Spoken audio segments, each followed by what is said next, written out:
So a lot has happened since the last time we checked in on the Activision Blizzard scandal.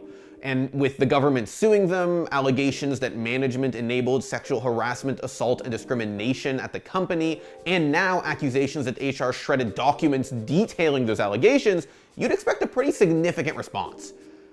Well, they're gonna change McCree's name.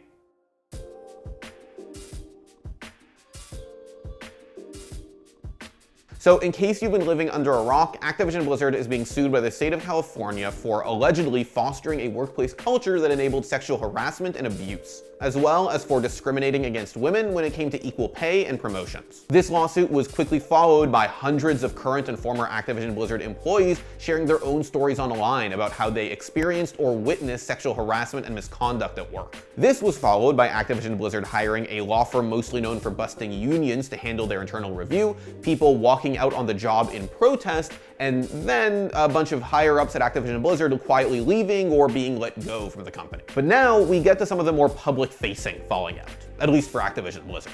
On August 10th, Dexerto's Michael Gwilliam reported that some Overwatch League casters were not using the name McCree to describe Overwatch's cowboy-themed DPS character during League matches. The character has been in Overwatch since the game launched, and was named after former World of Warcraft and Diablo developer Jesse McCree. Jesse McCree, the real person, not the digital cowboy, was spotted in a screenshot of a chat log called BlizzCon Cosby Crew, uploaded by former World of Warcraft creative lead Alex Afrasiabi to his personal Facebook. Kotaku's Ethan Gatch first reported on Afrasiabi's Facebook post about the Cosby Suite. The Cosby Suite was first mentioned in the lawsuit, in which the state of California stated that it was Afrasiabi's hotel room at BlizzCon, and it was named as such because of Afrasiabi's reputation as someone who allegedly sexually harassed women. In the weeks after the lawsuit came out, people who hung out at the Cosby Suite over the years stated that actually the name was a joke about Bill Cosby's ugly sweaters and apparently had nothing to do with Afrasiabi's alleged reputation or the allegations of rape made against Bill Cosby. However, Kotaku reported that, according to unnamed sources, that reputation is why Afrasiabi and other men were photographed posing with a picture of Cosby in the hotel room. This all implicated McCree in a culture of workplace abuse and harassment, and on August 11th, Gatch reported that McCree was let go from Blizzard. Then, on August 26th, the official Overwatch Twitter account released a statement saying they were going to rename the character, quote, currently known as McCree, to something that better represents what Overwatch stands for. Yes, you should have never done that. It was dumb in the beginning. It was stupid.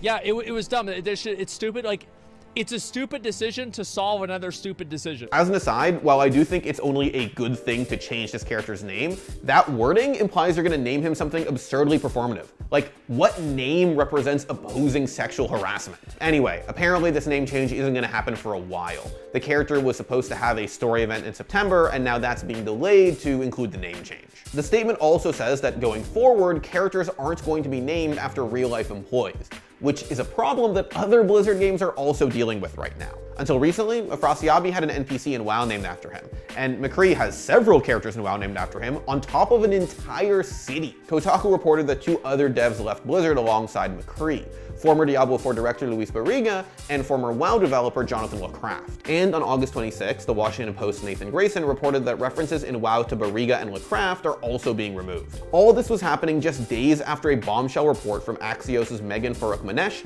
and Stephen Totillo, who reported that the state of California was expanding its lawsuit against Activision Blizzard to add temporary workers alongside full-time employees, and that the state was alleging Activision Blizzard tried to interfere with their investigation. According to Axios, California's Department of Fair Employment and Housing, or the DFEH, says that Activision Blizzard is trying to block employees from talking to the DFEH through NDAs and by forcing them to talk to Activision Blizzard before they go to the DFEH. And on top of all of that, the biggest thing in this Axios report is that the DFEH is alleging that Activision Blizzard HR shredded documents related to the investigation and complaints. Essentially, the lawsuit now alleges that Activision Blizzard is destroying evidence. Axios received a statement from Activision Blizzard that said, with regards to claims that we have destroyed information by shredding documents, those claims are not true. We took appropriate steps to preserve information relevant to the DFEH investigation. So yeah, Activision Blizzard gets a ton of bad press for allegedly shredding documents related to investigation about how they may have enabled sexual harassment, abuse, and discrimination at the company, and their response is to change the Cowboys name.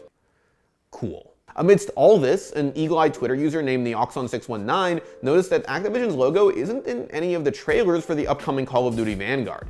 As Kotaku's Ian Walker pointed out, Activision's logo has been prominently featured in COD trailers since at least 2011. In a statement to Kotaku, an Activision Blizzard spokesperson stated that Call of Duty has continued to expand into an incredible universe of experiences. This was a creative choice that reflects how Vanguard represents the next major installment in the franchise. This has become international news, and as a result, Activision Blizzard has come to the conclusion that the next Call of Duty game will sell worse if it's associated with, well, Activision. It's shameless, but it should show you just how scared Activision Blizzard is right now. Like we talked about last time, they are under serious pressure from a state government. Consequences are coming if they haven't already begun. Like I said before, I think changing Cowboy McShooterson's name is a good idea. Naming things after employees is basically always going to go wrong, but if you're willing to do it, you have to be ready to change the name if that person ends up getting milkshake ducked. I'm sure plenty of Overwatch fans are going to feel happier and even safer knowing that someone who allegedly participated in that toxic workplace culture isn't memorialized in their favorite game. And that's only a good thing. But that's all it is, in my opinion. Changing this name is a token gesture that doesn't actually address the issues here. Like Activision removing their logo from COD trailers, it's a distraction, nothing else. It's a distraction from a looming lawsuit, from allegations that top brass aren't being held accountable, from employee demands not being listened to, from accusations that HR is shredding documents, presumably in an attempt to soften the lawsuit. All I'm saying is don't let the smoke get in your eyes. Nothing has changed, at least not yet. Thanks for watching. If you want more content like this, hit the sub button and ring that notification bell. For unique bite-sized videos you won't find anywhere else, hit up our Instagram, Twitter, and Facebook pages.